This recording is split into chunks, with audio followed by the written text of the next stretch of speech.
Am I the a-hole for cutting ties with my cousin because of his girlfriend? I, 23F, need to vent. English isn't my first language, so bear with me if things aren't perfectly written.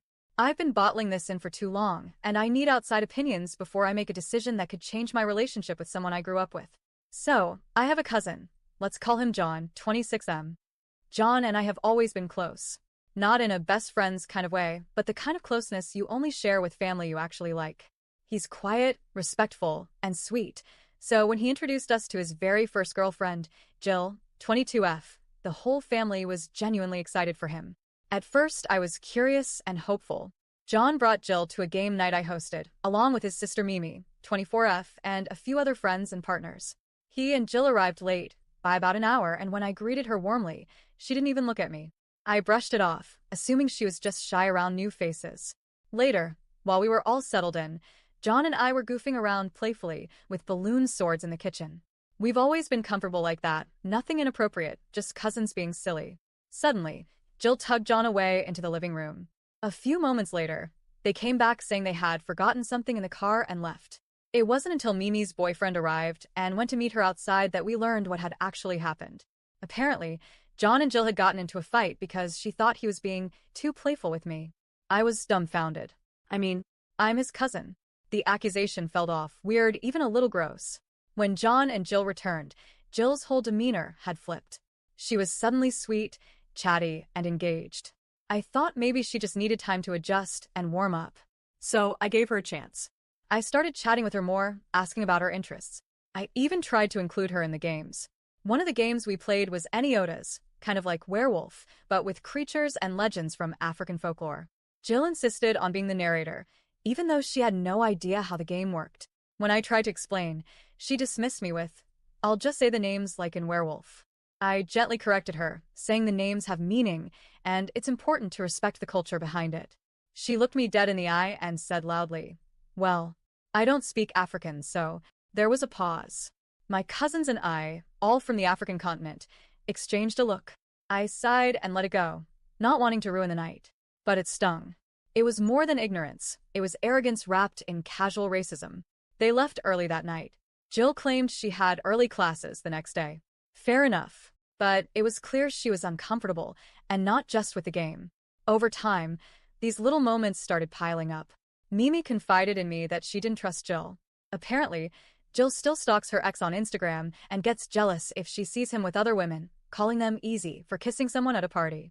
She also made a strange comment to John's father, of all people, saying something along the lines of, "You're lucky not to be immigrants."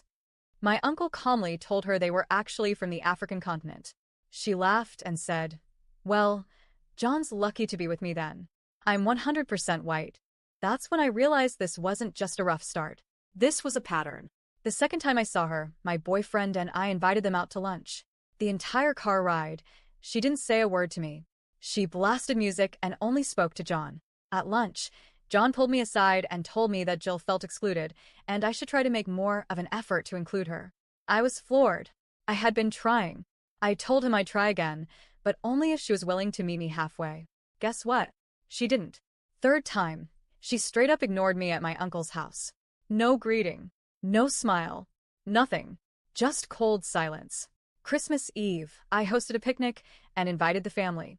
John and Jill arrived late again and brought her mother. Not a huge deal, but it hadn't been planned. Again, Jill didn't acknowledge me. Not even a hello. I kept trying. I planned another game night in the afternoon to accommodate them. Things were going smoothly until Mimi and her boyfriend arrived. Suddenly, Jill shut down. Didn't want to play anymore. John refused to, because they don't feel like it anymore. 10 minutes later, they abruptly left, without warning. The weirdest part? John's brother later told us they openly bragged about their sex life to him, oversharing to the point of discomfort. It was awkward and unnecessary, and made everyone else feel off. And then came the Canada trip. We have family there, and John and Jill stayed with one of our cousins. That cousin later told me that Jill left her period-stained pants on the bathroom floor, was picky with food, no rice, no fruits, no vegetables, and spent the whole trip talking badly about me.